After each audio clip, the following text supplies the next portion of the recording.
இன்றைக்கி நம்ம பெரியண்ணா படத்துடைய கதை சுருக்கம் பார்க்கலாம். இந்த படம் 1999 ஜனவரி 1 ரிலீஸ் ஆனிச்சு. படத்தோட director S A. Chandrasekhar and music director Bharani. இந்த படத்தில் விஜயகாந்த் சார், மீனா, அப்புறம் சூர்யா சார் நடிச்சிருக்காங்க. இந்த படம் பார்த்திங்கன்னா ஸ்டார்டிங்கில் சூர்யா அவர்கள் வந்துட்டு ஒரு சின்ன ஒரு மர்டர் சம்மந்தப்பட்டு ஜெயிலில் வந்து இருப்பார். அவருக்கு வந்துட்டு இந்த மியூசிக் வந்து நல்லா தெரியும். அதனால ஒரு பெரிய ஒரு பாலிட்டிக்ஸில் இருக்கக்கூடிய ஒருத்தர் வந்துட்டு தன்னுடைய பொண்ணுக்கு ஒரு நல்ல ஒரு மியூசிக் டீச்சர் வேணும் அப்படின்றதுனால கேட்டுட்டு இருப்பார். இன்னும் அந்த ஜெயிலில் உள்ளவங்கன்னா ஒரு நல்லொழுக்கத்தில் இருந்தாங்க அப்படின்னா அவங்கள வந்துட்டு வெளியிலலாம் விடுவாங்க இல்லையா, அந்த மாதிரி சூர்யா சாரை வந்துட்டு கூட்டிகிட்டு வருவாங்க. தன்னுடைய பொண்ணுக்கு வந்து கிளாஸ் எடுக்கணும் அப்படின்னு சொல்லிட்டு போலீஸ்காரங்களுமே அவங்களுக்கு வந்து ப்ரொடெக்ஷனில் இருப்பாங்க, அவர் எங்கேயும் தப்பிச்சு ஓடாத அளவுக்கு. அந்த மாதிரி இருந்து அந்த நடுவில் ஒரு ஸ்க்ரீன் வச்சு அந்த சைடு அந்த பொண்ணும் அந்த சைடு சூர்யா அவங்களும் உட்காந்து அவங்களுக்கு வந்து மியூசிக் சொல்லி கொடுத்துட்ருப்பாங்க. அதில் பார்த்தீங்கன்னா 2 பேருக்கும் வந்துட்டு லவ் வர ஆரம்பிச்சிடும். 2 பேர் லவ் பண்ணுவாங்க. அப்புறம் பார்த்தீங்கன்னா அந்த ஊரை விட்டு ஓடி போயிடலாம் அப்படின்னு சொல்லி முடிவு பண்ணி ஓடுவாங்க. அவங்க போகிற இடம் எதுன்னு பார்த்தீங்கன்னா விஜயகாந்த் சார் இருக்கக்கூடிய ஒரு ஊருக்கு தான் போவாங்க. விஜயகாந்த் சார் வந்துட்டு அந்த ஊரில் உள்ள மக்கள் எல்லாருக்குமே ஒரு தலைவர் மாதிரி இருந்து வாழ்ந்துட்டு வருவார். அவங்க வந்து இந்த போலீஸ் போகிறது அந்த மாதிரி விஷயங்கள் எதுவுமே நடக்காது. ஏன்னா அந்த ஊரில் எந்த ஒரு தப்புமே நடக்காது. அவருக்கு பயந்து எல்லாருமே நல்ல விதமாக தான் இருந்துட்டு இருப்பாங்க.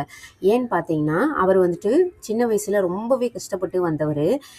அவருடைய ஃப்ளாஷ்பேக்கை வந்து நம்மளுக்கு வந்து காமிப்பாங்க. மீனா அண்ட் இவங்க விஜயகாந்த் சார் 2 பேரும் வந்துட்டு சின்ன வயசுலேருந்தே ரொம்பவே கஷ்டப்பட்டு வாழ்ந்துட்டு வந்தவங்க. எப்படின்னா வந்து ஒரு அடிமைத்தனம் பண்ணுவாங்க இல்லையா, நீங்கள் இந்த வேலை தான் பார்க்கணும், எங்களுடைய முத்திரை வந்து நீங்கள் வந்து உடம்புல குத்திக்கணும் அப்படின்னு சொல்லிட்டு சூடு காமிச்சு அதை வந்து உடம்புலலாம் குத்தி விடுவாங்க.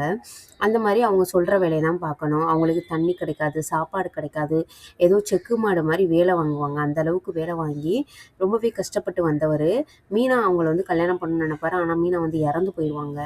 கடைசியில் இவர் வந்துட்டு அந்த ஊர்லேயே வந்துட்டு பெரிய ஆளாக வந்து இருப்பார். அவங்கள்ட்ட போயிட்டு இவங்க வந்து அடைக்கலம் தேடி போவாங்க. அப்போ நம்மளை நம்பி வந்த பிள்ளைங்களை நம்ம தான் பாதுகாக்கணும் அப்படின்னு சொல்லிட்டு சூர்யா அவங்களுக்கும் அந்த ஹீரோயினுக்கு வந்து கல்யாணம் பண்ணி வைக்கணும் அப்படின்னு சொல்லி இவர் வந்து முடிவு பண்ணுவார். ஆனால் அந்த பொண்ணு வந்து ஒரு பெரிய பொலிட்டீஷியனோட பொண்ணு இல்லையா, அதனால் அந்த ஊருக்கு வந்துட்டு இந்த அரசியல்வாதிகள் எல்லாரும் வருவாங்க. அவங்களெல்லாம் அந்த தடைகள் எல்லாம் தாண்டி இவர் எப்படி கல்யாணம் பண்ணி வச்சார் அப்படின்றது தான் இந்த படம்.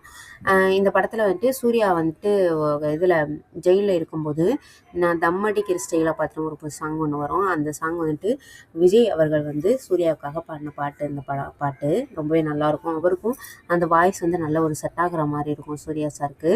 இந்த படம் வந்த புதுசில் நல்ல ஒரு ஹிட் கொடுத்த படமாக விஜயகாந்த் சார் அவர்களுக்கு வந்து அமைஞ்சிச்சு. ஃபேமிலியோடு எல்லாரும் ஒன்றா சேர்ந்து உட்காந்து பார்க்குற மாதிரியான ஒரு நல்ல மூவி தான்.